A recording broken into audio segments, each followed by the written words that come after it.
कुछ मित्रों ने प्रश्न पूछा है कि वासना से निजात कैसे हो। हमने हजारों साधनाएं कर ली,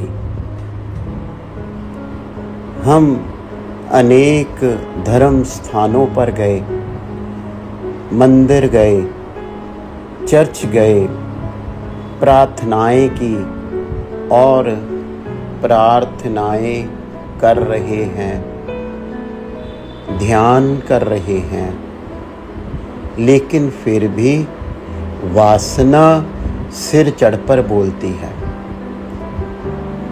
सुंदर स्त्री को देखा तो वासना जाग गई, सुंदर मनुष्य को देखती हूँ तो वासना जाग जाती है। वासना सर चढ़कर बोलती है, तो इस वासना का शमन कैसे हो।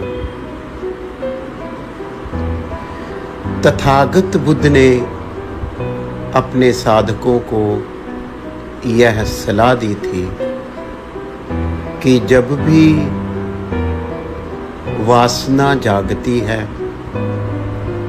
जब भी वासना की संवेदनाओं को देख आपका मन ललायत हो उठता है, लालच करता है, तृष्णा करता है,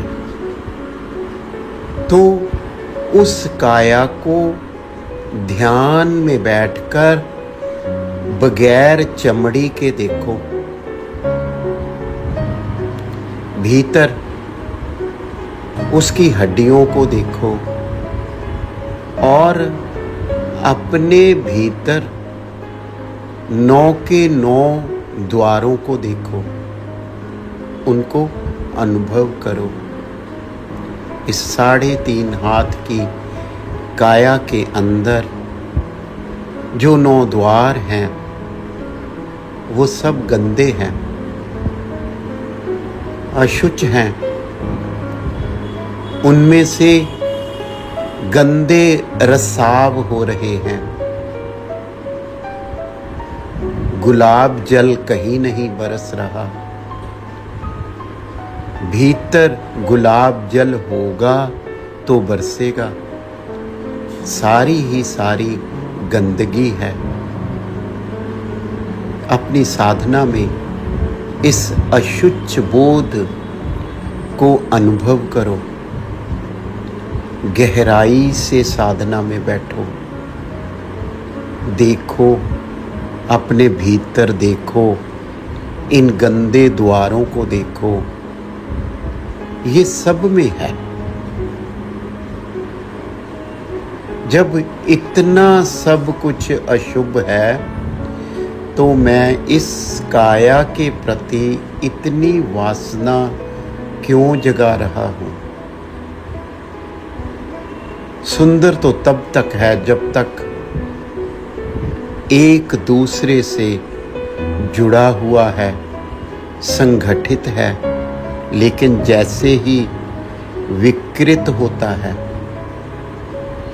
आपने बींद बींद कर अपनी भीतरी काया को देखना है, संयुक्त नहीं देखना। एक एक अणु में पिरोया हुआ अपना मन देखना है और अपनी काया को अनुभव करना है। जैसे ही आपका ध्यान गहन होगा, गहरा जाएगा, आपको वासना का विलय होता नजर आएगा, वासना का शमन होता नजर आएगा। लेकिन तथागत बुद्ध ने कहा था और सलाह दी थी, अगर आपकी वासना बहुत गहरी है, आपके जीवन से जा ही नहीं रही, आपको व्याकुल कर रही है, आपको डिस्ट्रैक्ट कर रही है। वासना के कारण आप अपने लक्ष्य को नहीं पा रहे। चढ़ चढ़ कर वासना आप पर आती है। तो महात्मा बुद्ध ने एक अभ्यास करने के लिए लोगों को, संतों को, अपने कल्याण मित्रों को, भिक्षुओं को सलाह दी थी। उस अभ्यास का नाम है नव शिव स्थित अभ्यास।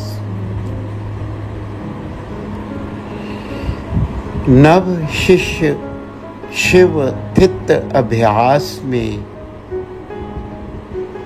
आपने हर रोज शमशान घाट जाना है। उस शमशान घाट में आपने मृत काया को देखना है। एक मृत काया ऐसी जिसको घर वाले सजा के, नए कपड़े पहना के, उसके ऊपर कीमती, बेशकीमती शॉल डाल के, कई बार सेहरा बांध के, कई बार म्यूजिक का सहारा लेते हुए उस काया को शमशान घाट में ले आए। ये आपके अभ्यास का पहला चरण है। आपने उस काया को गहनता से देखना है, एक विशेष रूप से देखना है, गहराई से देखना है। आपने उस काया के दृष्टा हो जाना है, साक्षी हो जाना है।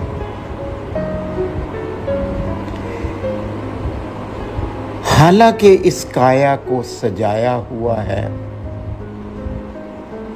लेकिन ये काया अब खड़ी नहीं हो सकती। उसकी बाजू को ऊपर उठाते हैं तो वो नीचे लुढ़क जाती है। उसकी गर्दन को सीधा करने की कोशिश करते हैं तो वो सीधी नहीं होती, आंखें खुलती ही नहीं हैं। वो काया ना कुछ सुनती है, ना कुछ बोलती है, ना कुछ सूंघती है, ना कुछ चखती है, ना ही वो काया आपका स्पर्श करती है, जिस स्पर्श के लिए आप जब वासना जागी थी, ललायत हो उठे थे। जब आप देखोगे कि ये काया अब किसी काम की नहीं है, जब ये काया अब किसी काम की नहीं है, तो मैं क्यों इसके प्रति वासना जगा रहा हूं, लगातार जगा रही हूं। कोई सुंदर पुरुष देखा तो वासना, कोई सुंदर स्त्री देखी तो वासना, कोई स्पर्श महसूस किया, कोई यश गा रहा है सुंदरता की, जब वो शब्द कान में पड़े तो वासना, जब कोई सुगंध नाक में आई किसी काया की तो वासना। लेकिन इस काया में, इस शव में ऐसा तो कुछ होता ही नहीं है, तथा हर काया ने शव बन जाना है किसी दिन। तो धीरे धीरे जब आप अभ्यास करेंगे तो आपकी वासना का शमन होना शुरू होगा। इस मृत शरीर को 2 बार देखें। ऐसे ही किसी मृत शरीर को 1 बार और देखें। शमशान घाट आए और देखें और देखते ही रहे। आपकी वासना विलय हो जाएगी।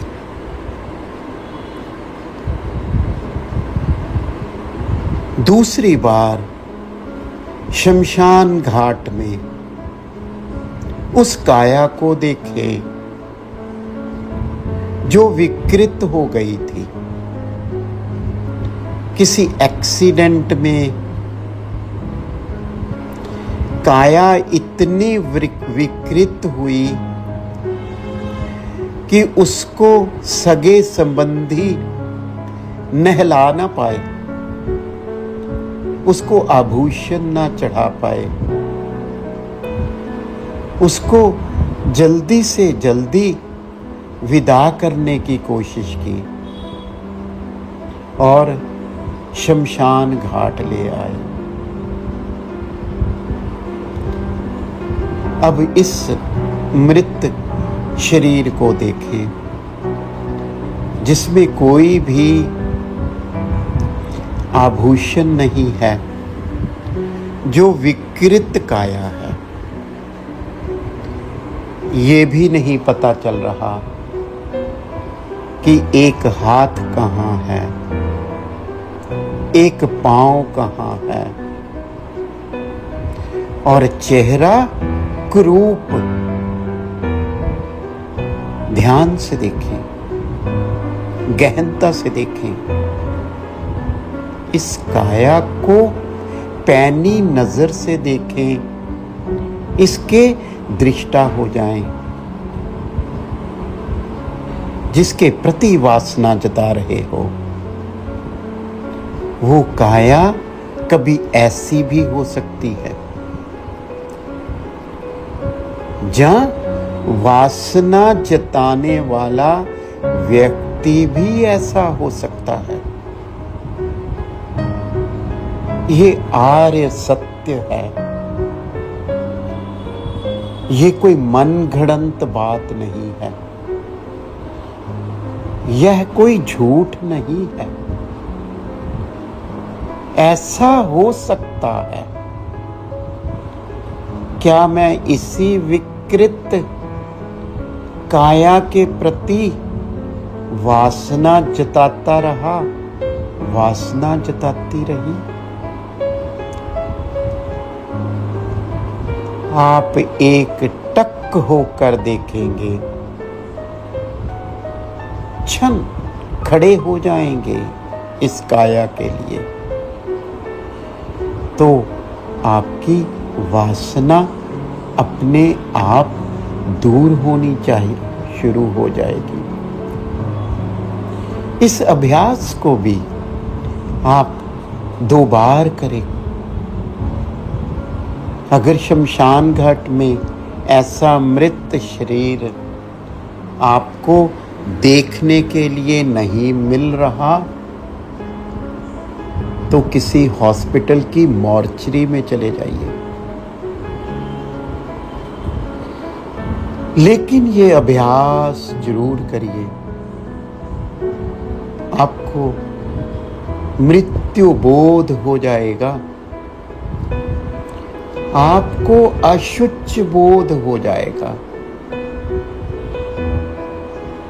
सुंदरता की भ्रांति जो आप में थी वो दूर हो जाएगी।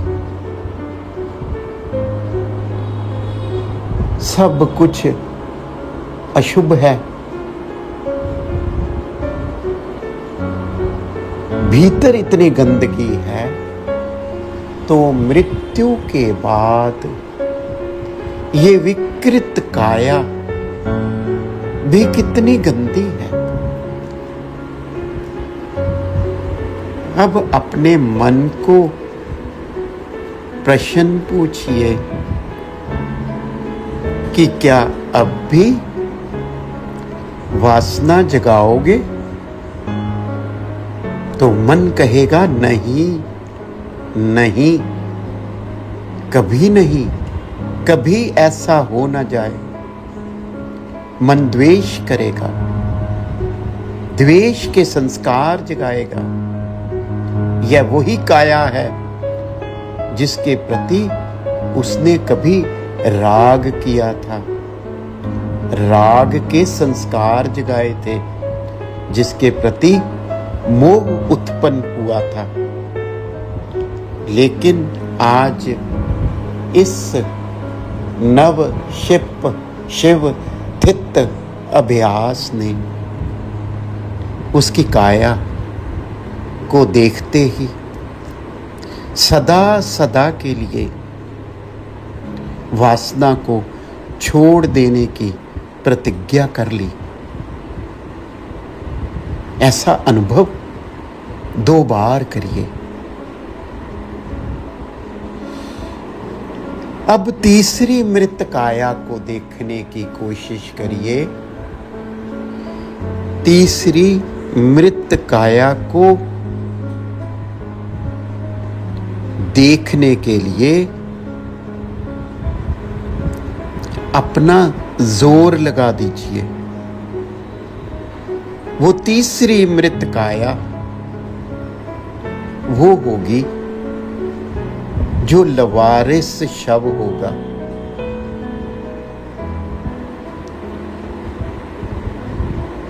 घर से बदबू आई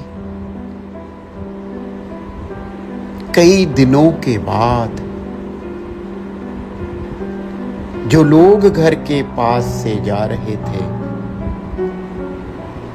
उनको तब पता चला कि इस घर में मृत्यु हो गई है। पता नहीं वो मृत काया घर में कितने दिनों से सड़ रही थी।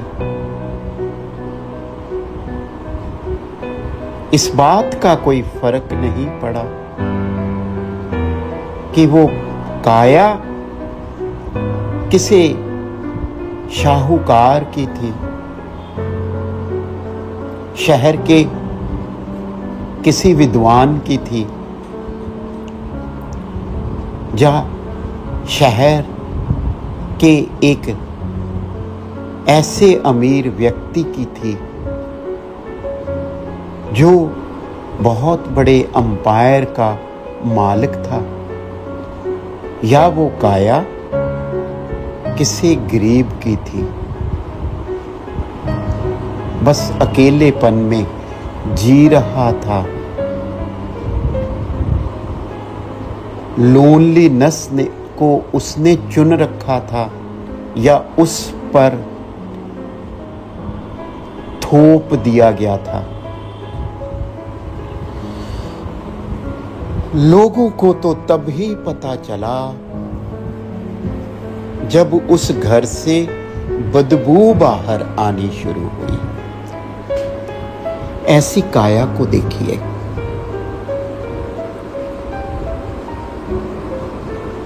आपके लिए यह एक बहुत किस्मत वाली घड़ी होगी जो आप इस जन्म में जीते जी इस काया को देख पाए। काया नीली हो गई है, काया फूल गई है, काया में से कई रस निकल रहे हैं, काया चू रही है, उस काया को देखिए। क्या ये वही काया है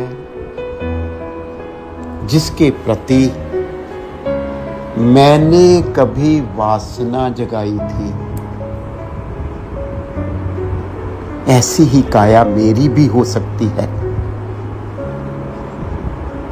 ऐसी ही लवारिश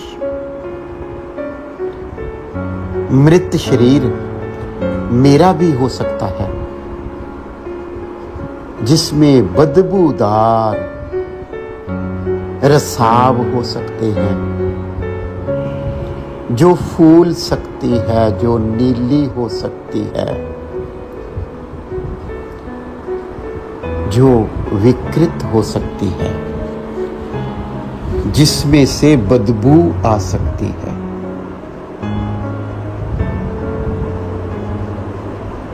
मृत्यु बोध को अनुभव करिए। इस काया के दृष्टा हो जाइए। आपकी वासना चली नहीं जाएगी, भाग जाएगी। वासना से तौबा हो जाएगी। आपका जीवन रूपांतरण में चले जाएगा। आप विपश्यना करने के हकदार हो जाओगे। जीते जी ऐसी मृत्यु को जरूर देखिए। ऐसी मृत काया को जरूर देखिए, जो बहुत ही कुरूप है। 2 बार देखिए। शमशान घाट में आप देख ना पाए तो कभी मॉर्चरी में देखिए। कहीं आस पास आपको खबर मिली है तो उस काया को जरूर देखिए। ये एक अभ्यास है। बुद्ध शुद्ध धर्म सिखाने से पहले अपने भिक्षुओं को यह सलाह देते थे कि कुछ दिन शमशान घाट जा आओ, उसके बाद मेरे पास आना। बुद्ध कहते थे कि यह अभ्यास 3 बार करो। इस स्थिति को, उन व्यक्तियों को, उन घटनाओं को 3 बार अनुभव करने की कोशिश करो। और जब यह मृत्यु बोध आपका पुष्ट हो जाए और जब आपकी वासना जड़ आमूल से दूर हो जाए, जड़ आमूल से खत्म हो जाए, तब मेरे पास आना। तब मैं आपको शुद्ध धर्म सिखाऊंगा, आपको पंचशील सिखाऊंगा, आपको दुख बोध सिखाऊंगा, आपको अष्टांगिक मार्ग पर चलाऊंगा। धन्यवाद प्रिय दोस्तों। अगर आपके भी वासना सर चढ़कर बोलती है, लाख कोशिशों के बाद भी वासना आपको छोड़ नहीं रही है, तो मेरा आपको सजेशन है मेरी आज आपको सलाह है कि यह नव शिव थित अभ्यास जरूर करिए। जब आप यह अभ्यास कर लेंगे तो फिर आप विपश्यना या कोई भी ध्यान करने के योग्य हो जाएंगे। धन्यवाद प्रिय दोस्तों, मेरा आभार प्रिय दोस्तों। अपना मंगल साध लीजिए, अपना कल्याण साध लीजिए, अपनी स्वस्थ मुक्ति साध लीजिए।